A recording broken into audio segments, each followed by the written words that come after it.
ಹೀಗೆ ಸುಮ್ಮನಿದ್ದರೆ ಏನು ಪ್ರಯೋಜನ? ನಾವು ನಿಮ್ಮೊಂದಿಗೆ ಮಾತನಾಡುತ್ತಿದ್ದೇವೆ, ಮಾತನಾಡಿ.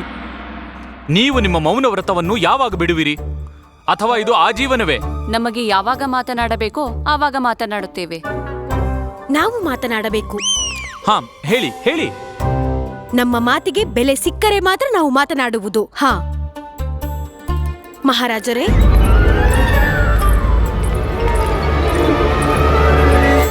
ಇದು ನಿಮಗೆ.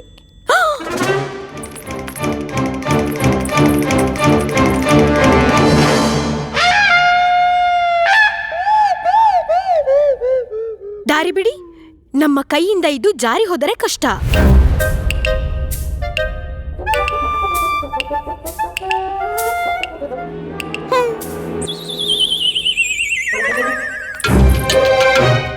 ಮಹಾರಾಜರೇ, ನಿಮ್ಮನ್ನು ನೋಡಿದ ತಕ್ಷಣವೇ ನಮ್ಮ ಮನಸ್ಸು ಜಾರಿ ಹೋಯಿತು. ನಮ್ಮ ಮಾತಿನ ಅರ್ಥವೇನೆಂದರೆ, ನಾವು ಈ ಉಡುಗೊರೆಯನ್ನು ಮನಸ್ಫೂರ್ತಿಯಾಗಿ ಮಹಾರಾಜರಿಗೆ ನೀಡುತ್ತಿದ್ದೇವೆ. ಇದು ರೇಷ್ಮೆಯ ವಸ್ತ್ರ. ಇದರ ಮೇಲೆ ಕಸೂತಿಯಿಂದ ಅಲಂಕಾರವನ್ನು ಮಾಡಲಾಗಿದೆ. ನೀವು ಈ ವಸ್ತ್ರದಿಂದ ಧೋತಿ ಮಾಡಿ ಹಾಕಿಕೊಂಡರೆ ತೆಗೆದುಕೊಳ್ಳಿ. ಧನ್ಯವಾದ. ಈ ಮೆತ್ತನೆಯ ಉಪಹಾರಕ್ಕೆ ಧನ್ಯವಾದ. ನೀವು ಈ ಉಡುಗೊರೆಯನ್ನು ನೀಡಲು ಮಹಾರಾಜರನ್ನೇ ಭೇಟಿ ಮಾಡಲು ಬಂದಿರೇ? ಹಾ, ನಮ್ಮದೆಲ್ಲವೂ ಇವರದ್ದೇ ಅಲ್ಲವೇ? ಏನು? ನನ್ನ ಮಾತಿನ ಅರ್ಥವೇನೆಂದರೆ, ನಾನು ತಂದಿರುವ ಈ ಉಡುಗೊರೆ ಇದು ಸಂಪೂರ್ಣವಾಗಿ ಮಹಾರಾಜರಿಗೆ ಸೇರಿದ್ದು. ಹೌದು, ಇದನ್ನು ಧೋತಿಯಂತೆ ನಾವು ಬಳಸುವೆವು. ಮಹಾರಾಣಿ ತಿರುಮಲಾಂಬರವರೇ, ನಡೀರಿ, ನೀವು ನಮ್ಮ ಜೊತೆ ಬನ್ನಿ. ಉದ್ಯಾನವನದಲ್ಲಿ ಹೊಸ ಹೂವು ಬಿಟ್ಟಿವೆ, ಅದನ್ನು ನೋಡಲು ಹೋಗೋಣ. ಬನ್ನಿ, ನಡೀರಿ ನಡೀರಿ ನಮ್ಮ ಜೊತೆ.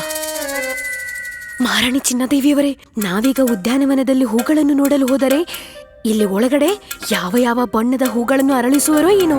ಚಿಕ್ಕ ಮಹಾರಾಣಿಯವರೇ, ಅರ್ಥ ಮಾಡ್ಕೊಳ್ಳಿ, ಇದಕ್ಕಿಂತ ಒಳ್ಳೆಯ ಅವಕಾಶ ಸಿಗಲ್ಲ ರಾಜ್ಕುಮಾರಿಯವರನ್ನ ಮಹಾರಾಜರ ಜೊತೆ ಹಿಡ್ಕೊಳ್ಳಲು. ನಡೀರಿ. ನೀವು ಸತ್ಯವನ್ನೇ ಹೇಳುತ್ತಿರುವಿರಿ ಮಹಾರಾಣಿಯವರೇ.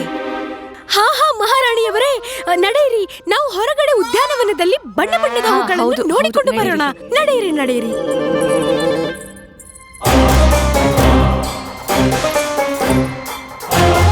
ನಾವು ಮಹಾರಾಣಿಯವರಿಗೆ ಸತ್ಯವನ್ನು ಹೇಳಲಿಲ್ಲ. ಅದೆಂತಹ ಸತ್ಯ ನೀವು ನಮ್ಮ ಮಹಾರಾಣಿಯರೆದುರಿಗೆ ಮಾತನಾಡಲಾಗದ್ದು? ಅದೇ, ನೀವು ನಮಗೆ ಪ್ರೇಮ ಪತ್ರವನ್ನು ಕಳಿಸಿದ್ದೀರೆಂದು. ಪ್ರೇಮ ಪತ್ರ? ಅದನ್ನು ಓದಿ ನಾವು ನಿಮಗಾಗಿ ಅಲ್ಲಿಂದ ಓಡಿ ಬಂದೆವು. ನಾವು ನಿಮಗೆ ಪ್ರೇಮ ಪತ್ರ ಬರೆದಿದ್ದೇವೆ? ನಮಗೆ ತಿಳಿದಿದೆ ಮಹಾರಾಜರೇ, ನೀವು ಬಹಳ ನಾಚಿಕೆಯ ಸ್ವಭಾವದವರೆಂದು. ಅದಕ್ಕಾಗಿ ನೀವು ಹೇಳಲಾದದ್ದನ್ನು ನೀವು ಬರೆದಿದ್ದೀರಿ ಮತ್ತದನ್ನು ನಮಗೆ ತಲುಪಿಸಿದ್ದೀರಿ ಅಲ್ಲವೇ? ಹೌದು, ಇದು ನಿಜ. ನಿಜವೇ? ನಿಜವೆಂದರೆ ನಮಗೆ ನಾಚಿಕೆ ಹೆಚ್ಚು. ಆದರೆ ಆ ಪ್ರೇಮ ಪತ್ರವನ್ನು ನಾವು... ಮಹಾರಾಜರೇ! ಅಯ್ಯೋ, ಎಲ್ಲಕ್ಕಿಂತ ತಾಜಾ ಹಾಗೂ ಶುದ್ಧವಾದ ಸತ್ಯವೇನೆಂದರೆ ನಾವೆಲ್ಲವನ್ನು ಕೇಳಿಸಿಕೊಂಡೆವು. ವಾಹ್ ಮಹಾರಾಜರೇ, ವಾಹ್! ಎಂಥ ಯೋಜನೆ ನಿಮ್ಮದು, ರಾಜಕುಮಾರಿಯವರನ್ನು ವಿಜಯನಗರಕ್ಕೆ ಕರೆಸಲು. ಇದೇನು ಹೇಳುತ್ತಿರುವಿರಿ ನೀವು? ನಾವು ಅಂತಹದ್ದೇನು ಮಾಡಿಲ್ಲ. ನಾವು ಸತ್ಯ ಹೇಳುತ್ತಿದ್ದೇವೆ. ನಾವು ಯಾವ ಪತ್ರವನ್ನು ಬರೆದಿಲ್ಲವೆಂದು ತಾಮ್ರ ಪತ್ರದ ಮೇಲೆ ಬರೆದು ಕೊಡಬಲ್ಲೆವು. ಮಹಾರಾಜರೇ, ನೀವು ನಮ್ಮ ಕಣ್ಣುಗಳ ಹಿಂದೆಯೇ... ಮಹಾರಾಣಿ ತಿರುಮಲಾಂಬರವರೇ, ಕಣ್ಣ ಹಿಂದೆ ಅಲ್ಲ, ಬೆನ್ನ ಹಿಂದೆ. ಏನಾದರೂ ಆಗಿರಲಿ ಮಹಾರಾಣಿಯವರೇ, ಮಾತನಾಡಲು ಬಿಡಿ. ನಾವು ಮಹಾರಾಜರ ಹಾಗೆ ಪ್ರೇಮ ಪತ್ರವನ್ನೇನು ಬರೆಯುತ್ತಿಲ್ಲ. ಮಾತನಾಡಲು ಶಾಂತಿ, ಶಾಂತರಾಗಿರಿ.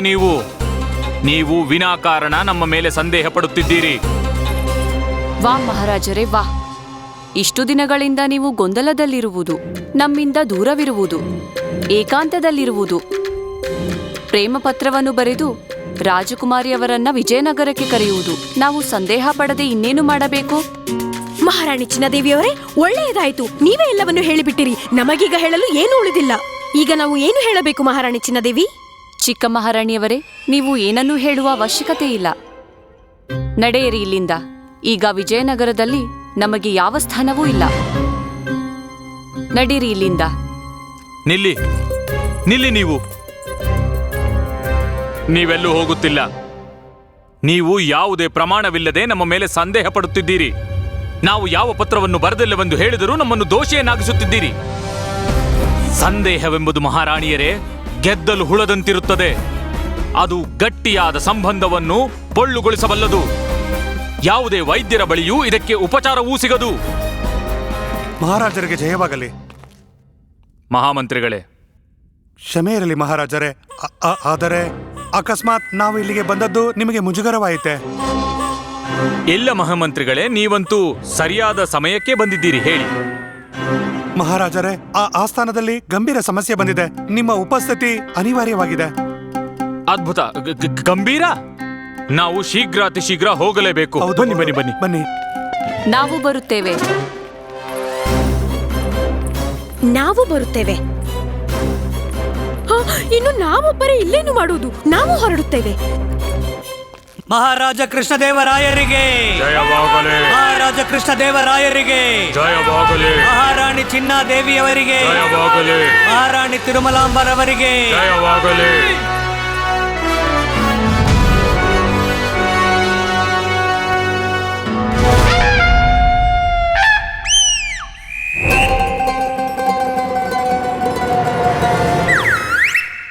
ಒರಿಸ್ಸಾದ ರಾಜಕುಮಾರಿ ಜಗನ್ಮೋಹಿನಿಯವರಿಗೆ ಜಯವಾಗಲಿ. ಒರಿಸ್ಸಾದ ರಾಜಕುಮಾರಿ ಜಗನ್ಮೋಹಿನಿಯವರಿಗೆ ಜಯವಾಗಲಿ. ಒರಿಸ್ಸಾದ ರಾಜಕುಮಾರಿ ಜಗನ್ಮೋಹಿನಿಯವರಿಗೆ ಜಯವಾಗಲಿ.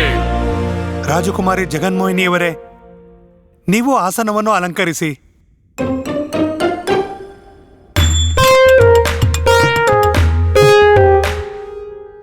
ಇಲ್ಲಿ ಬನ್ನಿ. ಮಹಾಮಂತ್ರಿಗಳೇ, ಆದರೆ ಅದು ಪಂಡಿತ ರಾಮಕೃಷ್ಣರ ಆಸನ. ಇರಲಿ ಮಹಾರಾಜರೇ, ನಮಗೆ ನಿಮ್ಮ ಚರಣದ ಬಳಿ ಜಾಗ ಸಿಕ್ಕರೂ ಅದನ್ನು ಸ್ವೀಕರಿಸುತ್ತೇವೆ.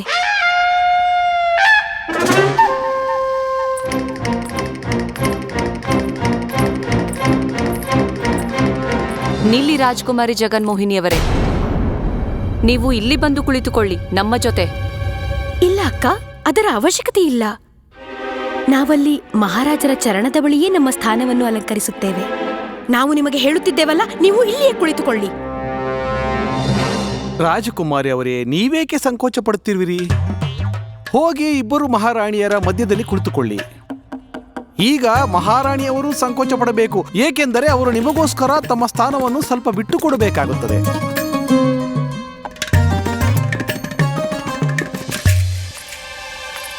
ಯಾಕೆ ಗುರುಗಳೇ, ಯಾಕೆ? ಈಗಾಗ್ಲೇ ಹಸಿವಾಗಿರೋ 2 ಸಿಂಹಿಣಿಯರ ನಡುವೆ ಒಂದು ತೋಳನ ಯಾಕೆ ಕಳಿಸ್ತಿದ್ದೀರಾ? ಸಿಕ್ಕಾಕೋತೀರಾ ಗುರುಗಳೇ? ಅದಕ್ಕೆ ಶಾಂತವಾಗಿರಿ, ಜಾಸ್ತಿ ಮಾತಾಡಕ್ ಹೋಗ್ಬೇಡಿ. ಇಲ್ದಿದ್ರೆ ಮಹಾರಾಜರು ನಿಮ್ಮನ್ನು ಆಸ್ಥಾನದಿಂದ ಹೊರಗಾಕ್ತಾರೆ. ಹಾ,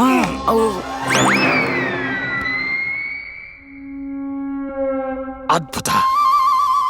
ಹಾ ಮಂತ್ರಿಗಳೇ, ಮಹಾರಾಜರೇ, ನೀವು ಸಭೆಯನ್ನು ಆರಂಭಿಸಿ. ಆಗಲಿ ಮಹಾರಾಜರೇ. ಮಹಾರಾಜರೇ, ಮಹಾರಾಜರೇ, ನನ್ನನ್ನು ಕಾಪಾಡಿ. ಈ ಮೂರ್ಖ ಇನ್ನು ಇಲ್ಲಿಯೇ ತಿರುಗುತ್ತಿರುವನಾ? ನನ್ನನ್ನು ಕಾಪಾಡಿ. ಏನಾಯ್ತು ಮಚಲಿ ಪ್ರಸಾದರೇ, ಹೇಳಿ. ಮಹಾರಾಜರೇ, ನನ್ನನ್ನು ಮನುಷ್ಯರು 2 ಬಾರಿ ಮಾಡುತ್ತಾರಲ್ಲ, ಆ ತಪ್ಪಿನಿಂದ ಕಾಪಾಡಿ. ಮಚಲಿ ಪ್ರಸಾದ್ ಅವರೇ, ನೀವು ಯಾವ ತಪ್ಪಿನ ಬಗ್ಗೆ ಮಾತನಾಡುತ್ತಿದ್ದೀರಿ? ಮದುವೆ.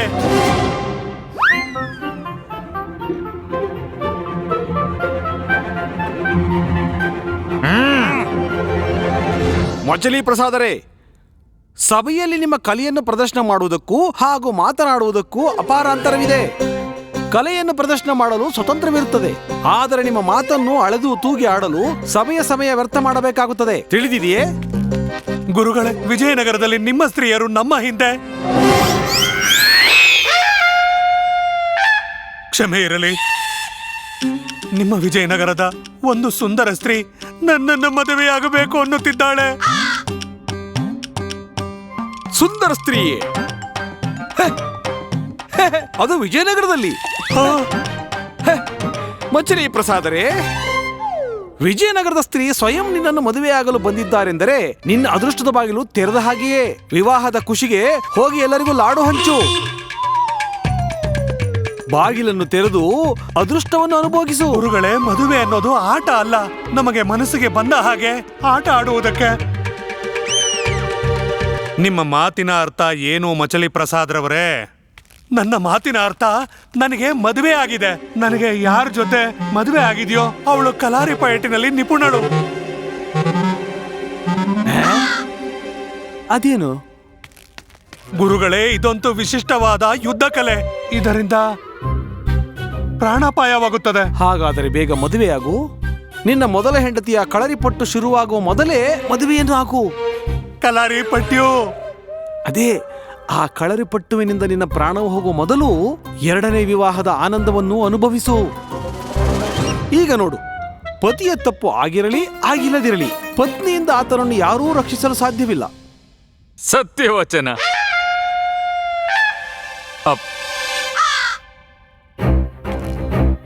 ಗುರುಗಳೇ, ನೀವು ಯಾವ ಶಸ್ತ್ರದಿಂದ ನನ್ನ ಮತ್ತು ಮಹಾರಾಜರ ನಡುವೆ ಬಿರುಕು ಉಂಟು ಮಾಡಿದ್ದೀರೋ, ಈಗ ಅದೇ ಶಸ್ತ್ರದಿಂದ ನಾನು ಅದನ್ನು ಪರಿಹಾರ ಮಾಡುವೆ. ಮಚಲಿ ಪ್ರಸಾದ ಮಹೋದಯರೇ, ನಿಮ್ಮನ್ನು ಯಾರು ಮದುವೆಯಾಗಲು ಇಚ್ಛಿಸುತ್ತಿದ್ದಾರೆ ಹೇಳಿ. ಮಹಾರಾಜರೇ, ನನ್ನನ್ನು ಮದುವೆಯಾಗಬೇಕು ಎನ್ನುತ್ತಿರುವವಳು, ಅವಳ ಹೆಸರು ಸ್ವಾಮಿ.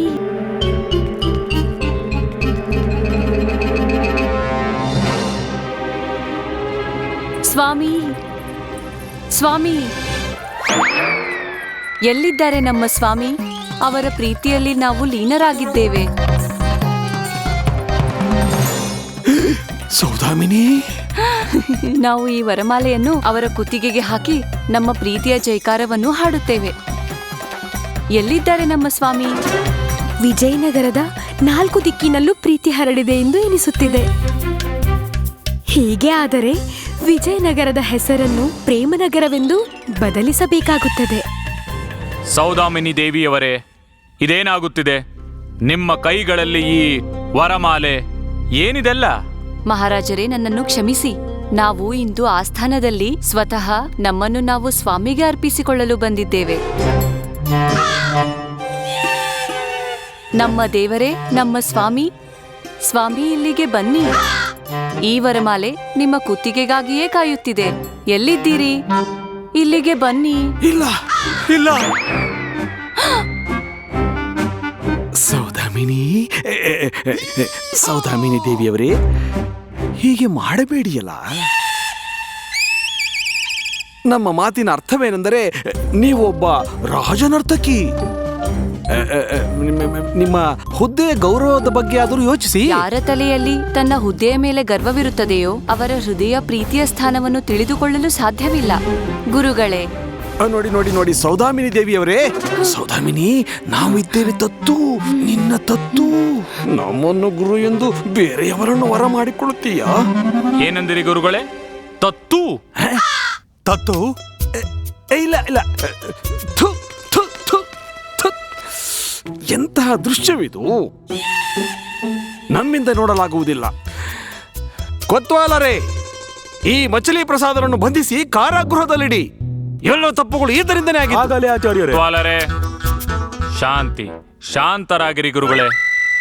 ಯಾವುದೇ ವಿಷಯದಲ್ಲಾದರೂ ಸಂಪೂರ್ಣ ಮಾಹಿತಿ ಪಡೆಯದೆ ತೀರ್ಮಾನಕ್ಕೆ ಬರುವುದಾದರೂ ಹೇಗೆ? ಮಚಲಿ ಪ್ರಸಾದರೇ, ನೀವು ಮುಂದೆ ಬನ್ನಿ. ಹೇಳಿ ಮಚಲಿ ಪ್ರಸಾದರೇ, ಈಗ ನೀವೇ ನಮಗೆ ಹೇಳಿ, ಸೌದಾಮಿನಿ ದೇವಿಗೆ ನಿಮ್ಮ ಮೇಲೆ ಪ್ರೇಮ ಹೇಗೆ ಬಂತು? ಮಹಾರಾಜರೇ, ನನಗೆ ಏನೂ ತಿಳಿದಿಲ್ಲ. ಹೇಗೆ ತಿಳಿದಿಲ್ಲ? ಮಚಲಿ ಪ್ರಸಾದರೇ, ನೀವು ಸೌದಾಮಿನಿ ದೇವಿಯವರ ಮುಂದೆ ನಿನ್ನ ಕಲಾ ಪ್ರದರ್ಶನವನ್ನು ಮಾಡಿದೀಯಾ? ಅದು ಗುರುಗಳೇ, ಪ್ರದರ್ಶನ ಮಾಡಿದ್ದೆ.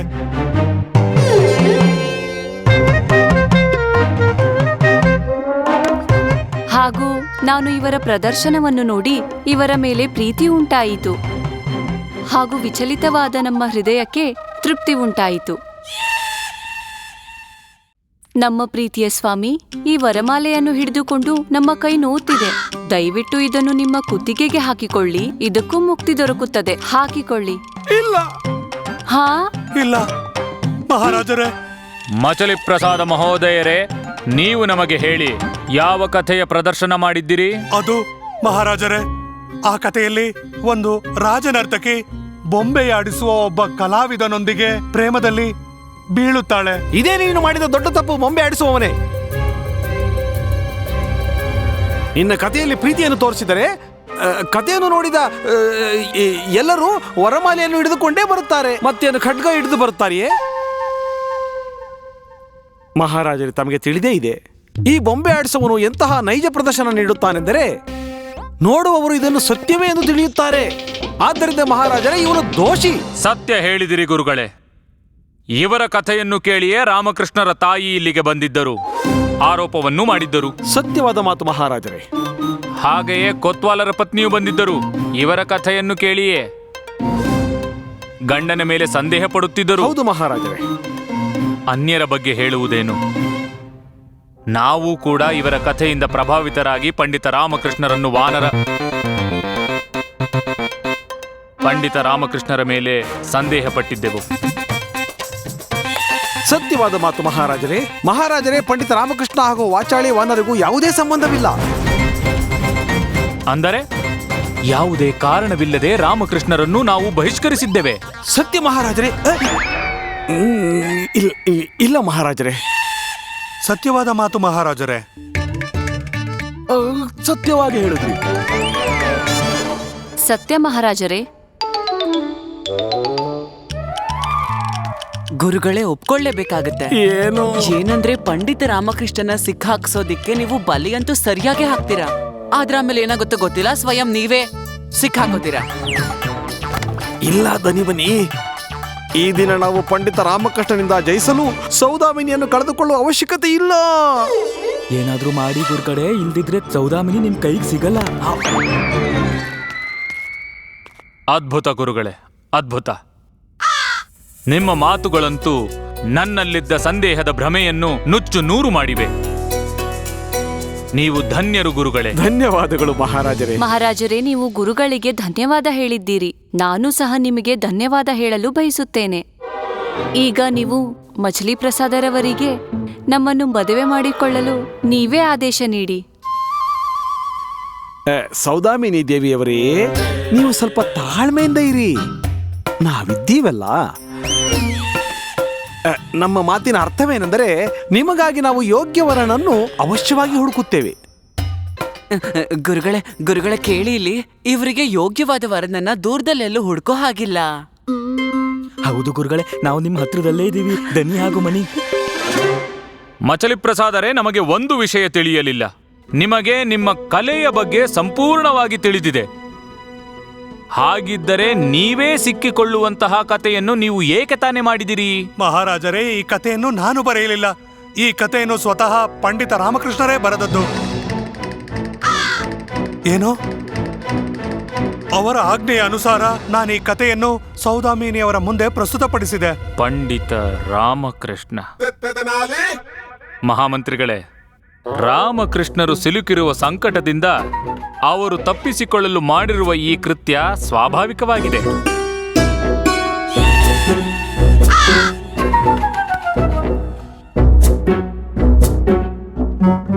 ಪಂಡಿತ ರಾಮಕೃಷ್ಣರೇ.